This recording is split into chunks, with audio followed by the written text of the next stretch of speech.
rugby great Lewis Moody, so thank you for being here, Lewis.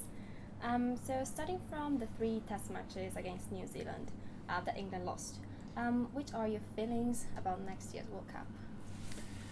Oh, crikey. That's a difficult one. I thought it was a strange tour for Stuart to pick anyway, especially with 3 games against New Zealand. In the past there've been sort of games between Australia, New Zealand, South Africa over the course of a tour, but have 3 against the same opponent. It could have been a great move had England won that first game, which they almost did, and then the way they played in the second half of the first half of the second test was, I think, huge cause for excitement, and then New Zealand do what they always do, and sort of eat into you. Any mistakes made, they just capitalise, and they did. And so England are now on a 3-0 series whitewash, which is not a great place to be taking into a World Cup year. So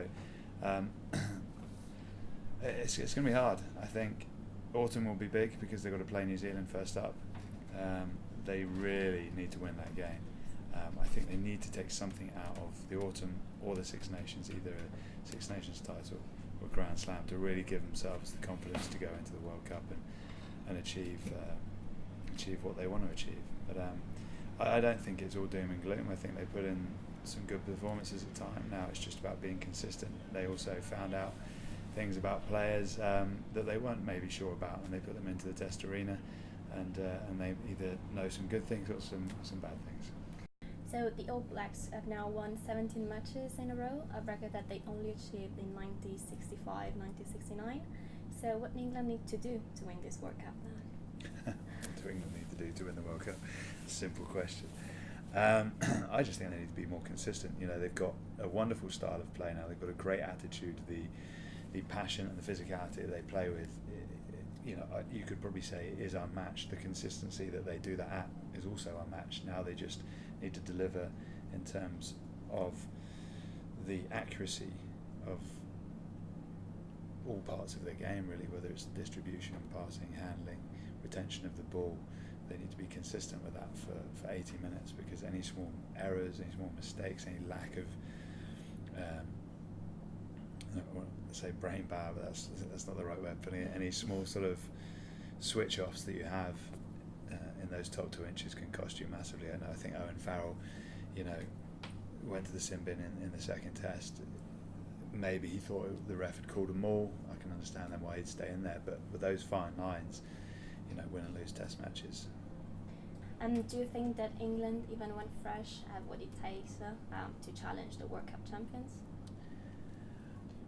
I definitely believe England have the potential to win a World Cup. I just don't know whether it will be this one. I think still there's just small errors. I think we've all been hugely impressed in the way that they've tried to play the game, the speed in which they've played the game, the different combinations that have played, the decision making, the fact that they'll take a chance, the likes of Mike Brown being given sort of carte blanche to play the game. You've really been able to see these guys evolve. Mike's had probably a standout performance of all the fullbacks in the world over the last season.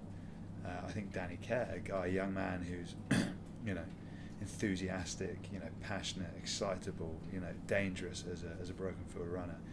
Stuart has given these guys the ability to go out there and play in the manner in which they've been picked to play.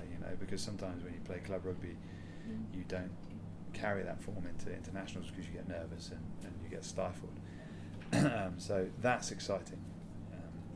Do I believe they can win the World Cup? Yes, I do believe. I just don't know whether they will do it this time around. I think it might be too soon.